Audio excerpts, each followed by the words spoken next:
अस्सलाम वालेकुम students, welcome back to your channel Gohar helping hand. आज हम करने वाले हैं टॉपिक नंबर 3.7 एंटीबायोटिक्स और वैक्सीन्स। क्लास 9 की जनरल साइंस की बुक जो है वो हम कवर कर रहे हैं। तो आज आपका चैप्टर नंबर 3 का 7 टॉपिक आपका होमवर्क है। सबसे पहले पढ़ते हैं एंटीबायोटिक्स क्या है। आज एंटीबायोटिक्स के बारे में पढ़ेंगे। ऐसे मरकबात जो बैक्टीरिया को मार दें या इनकी नशोनुमा को रोक दें एंटीबायोटिक्स कहलाते हैं। अच्छा, अगर आपको साइंस की कुछ समझ नहीं आती है, याद नहीं होता, ये चैनल आपके लिए बेस्ट चैनल है। इसको सब्सक्राइब करें, वीडियो को लाइक करें, क्योंकि इसमें आपको पूरा टॉपिक जल्दी से याद होने लगा है। अगर आप मेरा ये लेक्चर सुन लेंगे ना, आपको ये टॉपिक अगर आप 10 मिनट में याद करने वाले आप 3 मिनट में याद कर लेंगे। ऐसे मरकबात यानी कि मरकबात क्या, चीज़ों से मिलने वाला, मतलब कि मरकबात कहते हैं कि दो या दो से ज़्यादा चीज़ों को मिला के एक चीज़ बनाई जाए, उसे हम कहते हैं मरकबात। ठीक है, यानी कि ऐसे मरकबात चीज़ों को मिला के एक ऐसी चीज़ तैयार की जाए जो बैक्टीरिया को मार दें। बैक्टीरिया क्या है जी? हमारे जिस्म के अंदर छोटे छोटे जरासीम पाए जाते हैं जिन्हें हम कहते हैं बैक्टीरिया, जो कि बीमारी भी पहुंचाते हैं और कभी कभी फ़ायदेमंद भी होते हैं। तो वो मरकबात जो बैक्टीरिया को मार देते हैं उनको ख़त्म कर देते हैं। अगर ख़त्म ना भी कर पाएँ, उनको मार ना भी पाएँ, लेकिन उनकी नशोनुमा को रोक दें, उन्हें और बड़े होने से बचा लें। या तो वो बैक्टीरिया को मार देंगे या वो उनको नशोनुमा को रोक देंगे। नशोनुमा का रोकने का मतलब है कि वो उनको ग्रोथ नहीं होने देंगे, उनको ज़्यादा ख़तरनाक नहीं होने देंगे। जितना भी उन्होंने बीमारी पैदा की है वहीं पे रोक देंगे, उसके आगे नहीं बढ़ने देंगे। वो एंटीबायोटिक्स कहलाते हैं। ठीक है, आपका शॉर्ट क्वेश्चन भी है और लॉन्ग क्वेश्चन तो आज हम कवर कर ही रहे हैं। तो आपने याद रखना है, ऐसे मरकबात यानी कि चीज़ों से बना के एक ऐसी चीज़ बनाई जाती है जो कि बैक्टीरिया जिस्म के अंदर छोटे छोटे जरासीम उनको मार देते हैं या उनकी नशोनुमा यानी उनको ज़्यादा बड़े होने से रोक देते हैं, उन्हें हम एंटीबायोटिक्स कहते हैं। अब जब आपसे कोई सिंपल वर्ड्स में पूछे जी एंटीबायोटिक्स क्या है, वो कंपाउंड्स हैं, मरकबात हैं जो बैक्टीरिया को मारते हैं या उनको रोकते हैं, सिंपल। अब एंटीबायोटिक्स कैसी हैं? एंटीबायोटिक्स की लाखों इकसाम है।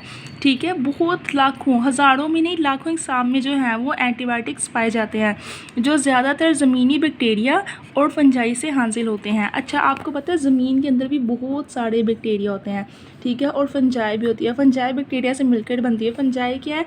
जब आप पानी वाली जगह पे, समंदर दरिया के करीब ज़्यादा देर तक कोई चीज़ पड़ी रही, इस तरह ग्रीन ग्रीन गंदी सी घास उगाती है, उसे हम कहते हैं फंजाई। वो किससे बनती है? बैक्टीरिया से। उन बैक्टीरिया से जो गंदगी से पैदा होता है या फंजाई से हम एंटीबायोटिक्स बनाते हैं।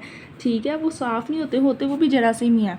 बैक्टीरिया को इस्तेमाल करके ही हम एंटीबायोटिक्स बनाते हैं जो कि बैक्टीरिया को ही मारते हैं। समझ आइए, हम ऐसा बैक्टीरिया जो हमारे जिस्म में पैदा हो गया है, जरासीम जो हमारे जिस्म में पैदा हो गया है और उसने बीमारी पैदा कर दिया, उसके लिए हमने एक ऐसा बैक्टीरिया बनाएंगे जो कि उसको मार देगा या उसकी नशोनुमा को रोक देगा, लेकिन खुद ये नुकसान नहीं करेगा। अगर करेगा भी तो बहुत कम इसकी बजाय।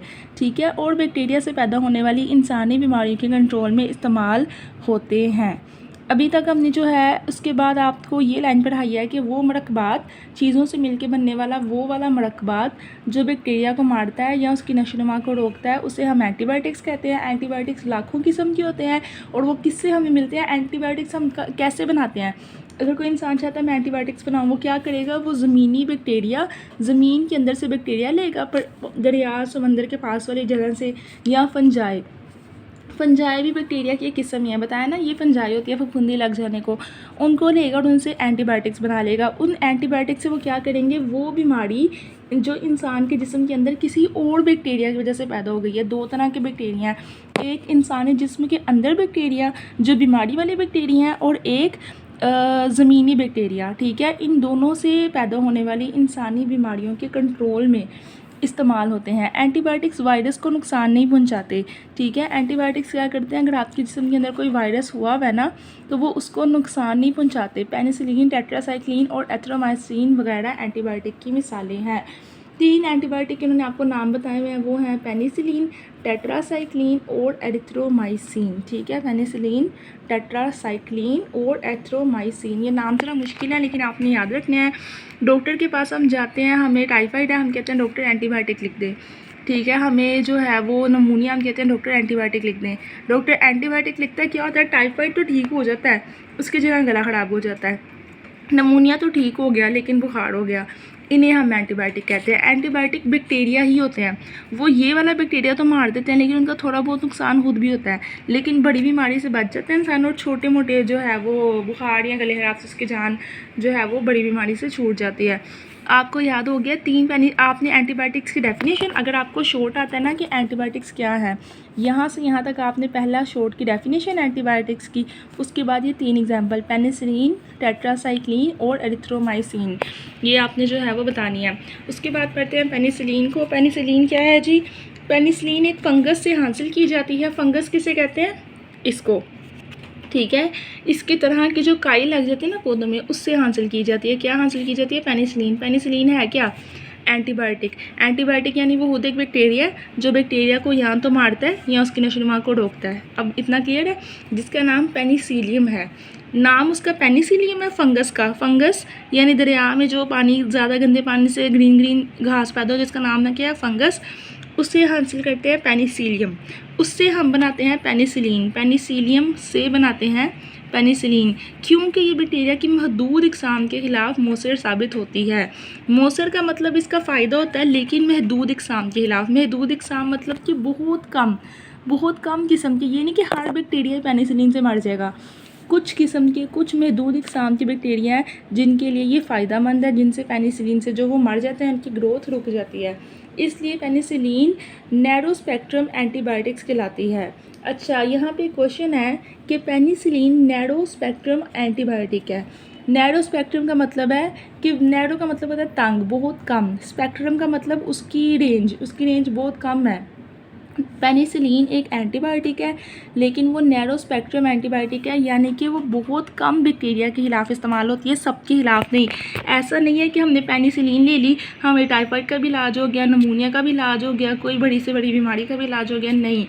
सिर्फ शुगर या कुछ बीमारियां हैं जिनके खिलाफ पेनिसिलिन इस्तेमाल हो सकती है, सबके नहीं, क्योंकि वो बहुत कम बीमारियों को मारती है, बैक्टीरिया को या नशोनुमा को रोकती है। तो इसलिए हम जो हैं वो कहते हैं कि ये एक नैरो स्पेक्ट्रम एंटीबायोटिक है। अब आपका एमसीक्यूज भी है, शॉर्ट क्वेश्चन भी है, आपसे टीचर भी पूछेंगे कि नैरो स्पेक्ट्रम एंटीबायोटिक कौन सी है, तो आपने बताना है पेनिसिलिन, ठीक है।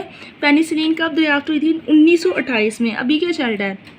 2025, यानी कि आज से 200 साल पहले। 2025 है ना, 2025 से पहले 1925 आया था, सॉरी 100 साल पहले। 100 साल पहले सर अलेक्जेंडर फ्लेमिंग, एक साइंटिस्ट था, उसका नाम था सर अलेक्जेंडर फ्लेमिंग। ये बंदे का नाम है, ये ना सोचना कि ये दवाई का नाम है।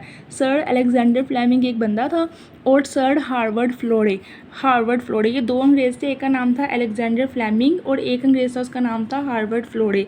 इन दोनों ने मिलकर दरियाफ्त की, यानी कि इसको ढूंढा, किसको? पेनिसिलिन को।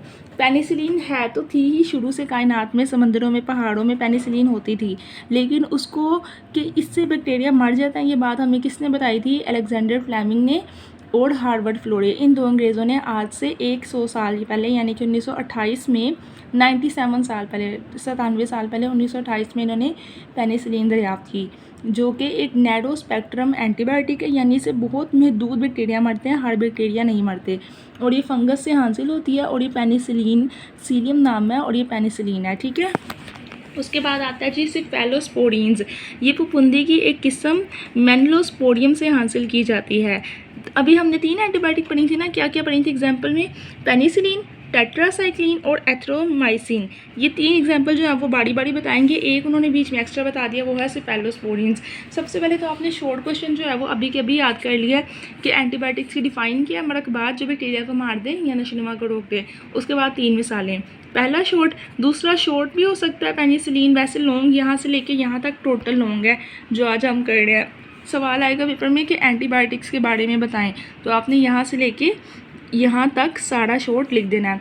अच्छा, आपने शॉर्ट कर लिया वह पहला शॉर्ट पेनिसिलिन, दूसरा शॉर्ट भी आ सकता है, इसमें से शॉर्ट क्वेश्चन आएगा पेनिसिलिन किससे हासिल की जाती है, या फिर आएगा कि इसे नैरो स्पेक्ट्रम एंटीबायोटिक क्यों कहते हैं, या नैरो स्पेक्ट्रम एंटीबायोटिक कौन सी है।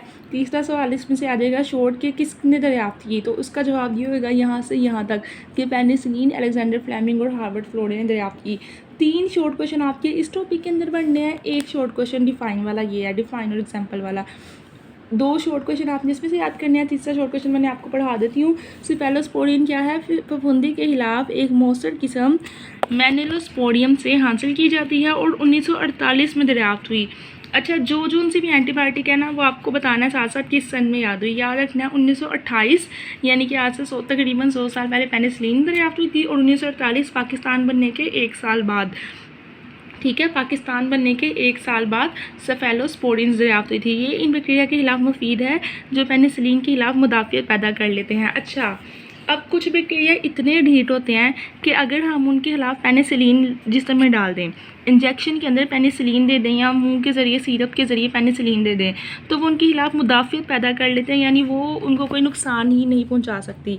अब उनका क्या इलाज है? वो ढीठ बैक्टीरिया, वो जो मर ही नहीं रहे बीमारी वाले जरासीम, जिन्होंने मुदाफ़ियत पैदा कर लिया है पेनिसिलिन के खिलाफ, उन्हें फिर हम क्या देते हैं जी? सेफेलोस्पोडिन। ये क्या है? फफूंदी डबल ख़राब हो जाए, उसके ऊपर ग्रीन कलर क्या जम जाता है ना, डबल या बांध ख़राब हो जाए, उससे हासिल की जाती है और उसका नाम है मेनिलोस्पोडियम। है ये कुछ भी नहीं, आप एक डबल देख लें जिसके ऊपर ग्रीन कलर की जो है ना वो काई लगी हुई है, उससे मेनिलोस्पोडियम कहते हैं जी साइंसदान। हाँ, फफूंदी कहते हैं आम ज़बान में, इतनी सी बात है। उसके बाद है टेट्रासाइक्लिन। दूसरी एग्जाम्पल यहाँ से टेट्रासाइक्लिन। टेट्रासाइक्लिन क्या है? स्ट्रेप्टोमाइसिस बैक्टीरिया बनाते हैं। नाम मुश्किल है लेकिन याद रखना है, स्ट्रेप्टोमाइसिस। क्या नाम है? स्ट्रेप्टोमाइसिस बैक्टीरिया बनाते हैं, जो कि बैक्टीरिया की बहुत सी अक़साम के खिलाफ इस्तेमाल हो सकती हैं। अच्छा, अब ये टेट्रासाइक्लिन जो है ना, ये बहुत ज़्यादा बैक्टीरिया जिनके खिलाफ इस्तेमाल होती है, जबकि जो पेनिसिलिन है ना, वो बहुत कम बैक्टीरिया जिनके खिलाफ इस्तेमाल होती है। तो कम बैक्टीरिया के खिलाफ पेनिसिलिन और ज़्यादा बैक्टीरिया के खिलाफ टेट्रासाइक्लिन। जो कम के खिलाफ इस्तेमाल होती है उसे नैरो, ठीक है, यानी कि कम। नैरो का मतलब होता है कम, नैरो, नून ये रे वो नैरो, NARROW, नैरो का मतलब होता है कम। और टेट्रासाइक्लिन जो है वो ज़्यादा बैक्टीरिया के खिलाफ इस्तेमाल होती है, उसे कहते हैं ब्रॉड, बेड अलिफ डाल ब्रॉड और BROAD ब्रॉड। तो आपने याद रखना है कि 2 तरह की हमारे पास ना स्पेक्ट्रम एंटीबायोटिक हैं, 2 तरह की स्पेक्ट्रम एंटीबायोटिक। एक है ब्रॉड स्पेक्ट्रम एंटीबायोटिक और एक है जी नैरो स्पेक्ट्रम एंटीबायोटिक, ठीक है। नैरो स्पेक्ट्रम एंटीबायोटिक है पेनिसिलिन और ब्रॉड स्पेक्ट्रम एंटीबायोटिक है टेट्रासाइक्लिन। ये 2 शॉर्ट क्वेश्चन आपने याद रखना है। इसके बारे में इन्होंने कुछ ज़्यादा बताया ही नहीं, सिर्फ इतना बताया है कि टेट्रासाइक्लिन स्ट्रेप्टोमाइसिस बैक्टीरिया बना रहे हैं। बैक्टीरिया का नाम बताया जो उनसे ये वाली टेट्रासाइक्लिन बना रहे हैं। कौन सी बैक्टीरिया है? स्ट्रेप्टोमाइसिस। अगर आपको ये नाम नहीं याद होता ना स्ट्रेप्टोमाइसिस, आप डोंकी राजा फिल्म आई थी, ये कार्टून फिल्म, वो देख लें। उसके अंदर वो खुद ये वाला कहता है कि मैं स्ट्रेप्टोमाइसिस खाने लगा हूँ, और इसे हम कहते हैं ब्रॉड स्पेक्ट्रम एंटीबायोटिक्स। अब 2 शॉर्ट क्वेश्चन बन गए अभी तक कि ब्रॉड स्पेक्ट्रम एंटीबायोटिक्स कौन सी हैं? टेट्रासाइक्लिन। और नैरो स्पेक्ट्रम एंटीबायोटिक्स कौन सी हैं? पेनिसिलिन। उसके बाद last but not the least important antibiotics आ गई है एरिथ्रोमाइसिन्स। ये एंटीबायोटिक्स भी ऐसे बैक्टीरिया के खिलाफ कारआमद हैं जिनमें पेनिसिलिन के खिलाफ मुदाफ़ियत पैदा हो जाती है। अच्छा, 2 तरह की जो है ना वो, एक सेफेलोस्पोडिन्स और एक एरिथ्रोमाइसिन्स। 2 नाम याद रख लें, सेफेलोस्पोडिन्स और एरिथ्रोमाइसिन्स। ये वो 2 एंटीबायोटिक हैं जो कब इस्तेमाल करनी है? जब ये वाली ले लिया लेकिन आराम नहीं आ रहा, पेनिसिलिन ली है लेकिन आराम नहीं आ रहा, तो ये 2 इस्तेमाल करनी है, सेफेलोस्पोडिन्स और एरिथ्रोमाइसिन। और ये जो टेट्रासाइक्लिन है ये तो तकरीबन हर बैक्टीरिया के खिलाफ इस्तेमाल हो सकती है, इसलिए ब्रॉड है। उसके बाद है एंटीबायोटिक्स 2 तरह से असरअंदाज होती है। एंटीबायोटिक्स का असर ना 2 तरह का होता है। क्या? पेनिसिलिन बैक्टीरिया के सेल वॉल बनाने की सलाहियत को रोकते हैं, जिसकी वजह से इंसानी जिस्म का मुदाफ़ियाती सिस्टम तबाह हो जाता है। पेनिसिलिन अगर किसी बंदे ने खा लिया है तो क्या आएगा? उसके अंदर जो बैक्टीरिया है ना वो अपने गिर्द एक सेल वॉल्स बनाता है। सेल वॉल यानी एक होल बना लेता है। ये बैक्टीरिया ना उसने अपने इर्द गिर्द एक दीवार बना लिया, खुद उसके अंदर छुप गया है। अब कोई भी बैक्टीरिया आप जिस्म के अंदर डाल दें वो इस पर अटैक कर ही नहीं सकता, क्योंकि ये जो है सेल वॉल बन गई हुई है। तो पेनिसिलिन बैक्टीरिया के सेल वॉल बनाने की सलाहियत को रोक देती है। उससे क्या होता है? इंसान में मुदाफ़ियाती सिस्टम क्या होता है? इंसान का बीमारी से बचने का सिस्टम। याद रखना आपने, मुदाफ़ियाती का ना ऊपर लिख लें अपनी बुक्स के ऊपर, बीमारी से बचने का निज़ाम, ठीक है। ये आपने याद रखना है। मुदाफ़ियाती सिस्टम का क्या मतलब है? बीमारी से बचने का निज़ाम तबाह हो जाता है अगर बैक्टीरिया अपने गिर्द सेल वॉल बना ले, और ये कब होता है? पेनिसिलिन की वजह से। जबकि दूसरी तरफ टेट्रासाइक्लिन, ये वाली जो कि ब्रॉड स्पेक्ट्रम है, जो हर बैक्टीरिया के खिलाफ इस्तेमाल हो रही है, बैक्टीरिया की प्रोटीन बनाने की सलाहियत को रोकती है। अच्छा, पेनिसिलिन बैक्टीरिया की कौन सी सलाहियत को रोक रही है? सेल वॉल बनाने की। और टेट्रासाइक्लिन बैक्टीरिया की कौन सी सलाहियत को रोक रही है? प्रोटीन बनाने की। इस वजह से बैक्टीरिया तकसीम नहीं हो सकते और इनकी अफजाइश रुक जाती है। अगर बैक्टीरिया प्रोटीन नहीं बना रहे, प्रोटीन बनाने से वो बड़े नहीं हो रहे, वो ज़्यादा के ज़्यादा डिवाइड होकर ज़्यादा बड़े नहीं हो पा रहे और उनकी अफजाइश रुक गई, उनका बढ़ना रुक गया, वो जितनी बीमारी थी वहीं पे रुक गई है, इससे आगे नहीं गई। ठीक है, याद रखना है। एक बैक्टीरिया ना मेरे पास, ये प्रोटीन पे प्रोटीन बनाई जा रहा है ना, ये डबल होता जाएगा, इतना इतना डिवाइड होता जाएगा। जितनी प्रोटीन बनेगी उतना तकसीम होता जाएगा। ठीक है, अब ये तकसीम होगा, ये बढ़ता जा रहा है। अगर इसको हमने दे दी टेट्रासाइक्लिन दवाई, तो वो इसकी प्रोटीन बनाने की सलाहियत को यहाँ पे ख़त्म कर देगा, इससे आगे प्रोटीन बन ही नहीं पा रही। अब बन ही नहीं पा रही तो बैक्टीरिया आगे बढ़ ही नहीं पा रहा, बीमारी रुक गई है। ठीक है ना। तो आज का आपका लॉन्ग क्वेश्चन यहाँ पे कंप्लीट हुआ। एंटीबायोटिक्स हमने पढ़ी हैं, यहाँ से स्टार्ट करके यहाँ तक ये पूरा लॉन्ग क्वेश्चन था, जिसके अंदर आपके 6 शॉर्ट क्वेश्चन आए हैं। पहला शॉर्ट क्वेश्चन है एंटीबायोटिक्स की डिफ़ाइन, यहाँ से यहाँ तक निशान लगा लें, और ये 3 मिसालें यहाँ से यहाँ तक, ये और ये आपका पहला शॉर्ट है, जिसका सवाल है एंटीबायोटिक्स क्या है, डिफ़ाइन करें। दूसरा सवाल आपका पेनिसिलिन, उसमें आपका है कि नैरो स्पेक्ट्रम एंटीबायोटिक्स कौन सी हैं, तो आपने यहाँ से शुरू करना है कि पेनिसिलिन नैरो स्पेक्ट्रम एंटीबायोटिक्स कहलाती हैं। फिर यहाँ से लिखना है क्योंकि ये बैक्टीरिया की महदूद इकसाम के ख़िलाफ़ मौसर साबित होती हैं। ठीक है, ये यहाँ से यहाँ तक आपका दूसरा शॉर्ट क्वेश्चन है। सवाल है पेनिसिलिन नैरो स्पेक्ट्रम एंटीबायोटिक्स क्यों है। तीसरा सवाल आपका यहाँ से यहाँ तक कि पेनिसिलिन किसने और कब दरियाफ्त की, उसका जवाब दिया है पेनिसिलिन 1928 में अलेक्जेंडर फ्लेमिंग और हार्वर्ड फ्लोरे ने दरियाफ्त की। चौथा जवाब है आपका सेफलोस्पोडिन्स क्या हैं और कहाँ से हासिल की जाती हैं। फफूंदी की किस्म है और मेनिलोस्पोरम से हासिल की जाती हैं। ठीक है, सवाल आएगा क्या है और किससे हासिल की जाती हैं। फफूंदी की किस्म है और मेनिलोस्पोरम से हासिल की जाती है। ये भी पूछ सकते हैं कि कब दरियाफ्त हुई, तो आपने बताना है 1948 में दरियाफ्त हुई। अभी तक आपके 4 शॉर्ट क्वेश्चन आ गए हैं। 5वां शॉर्ट क्वेश्चन है ब्रॉड स्पेक्ट्रम एंटीबायोटिक्स कौन सी हैं, तो आपने ये पूरी की पूरी लाइन यहाँ से यहाँ तक लिख देना है कि ब्रॉड स्पेक्ट्रम एंटीबायोटिक्स टेट्रासाइक्लिन है, क्योंकि बैक्टीरिया की बहुत सी इकसाम के खिलाफ इस्तेमाल हो सकती हैं। उसके बाद आ गया एरिथ्रोमाइसिन्स क्या है, ये आपका शॉर्ट क्वेश्चन आएगा, तो आपने यहाँ बताना है। नहीं, आप एरिथ्रोमाइसिन वो हैं बैक्टीरिया के खिलाफ कारा मदद जिनमें पेनिसिलिन के खिलाफ मुदाफ़त पैदा हो जाती है, यानी जो ढीठ बैक्टीरिया जिन पे पेनिसिलिन काम ही नहीं कर रही, उनके खिलाफ हम एरिथ्रोमाइसिन यूज़ करते हैं। और छठा और आखिरी क्वेश्चन यहाँ से यहाँ तक शॉर्ट क्वेश्चन है आपका कि पेनिसिलिन क्या करता है और टेट्रासाइक्लिन में फ़र्क बताएं। सवाल आएगा पेनिसिलिन और टेट्रासाइक्लिन में फ़र्क बताएं। यहाँ मैं लिख देती हूँ पेनिसिलिन और टेट्रासाइक्लिन में फ़र्क आपने बताना है। ठीक है, तो आपने इसमें फ़र्क बता देना है कि पेनिसिलिन बैक्टीरिया की सेल वॉल बनाने की सलाहियत को रोक रही है और टेट्रासाइक्लिन बैक्टीरिया की प्रोटीन बनाने की सलाहियत को रोक रही है। सेल वॉल बनाने की सलाहियत को रोकने से मुदाफ़ियाती सिस्टम तबाह हो रहा है और प्रोटीन को बनाने से रोकने से बैक्टीरिया तकसीम नहीं होती और अफजाइश रुक जाती है। तो इन दोनों में से बेहतर कौन सी हुई? टेट्रासाइक्लिन बेहतर है पेनिसिलिन से ज़्यादा। ठीक है, यहाँ पे आपका क्वेश्चन कंप्लीट होता है। इसको याद करें, होमवर्क में लिखें, अपने समर वर्क में कंप्लीट करें और चैनल को सब्सक्राइब करें गोहर हेल्पिंग हैंड को, और वीडियो को लाइक करें, सब्सक्राइब कर लें ताकि हमारे 50 सब्सक्राइबर्स कंप्लीट हो जाए और मैं डेली आपको जनरल साइंस जो है वो लाइव होमवर्क दे सकूँ, ट्यूशन दे सकूँ, पढ़ा सकूँ। Thank you so much.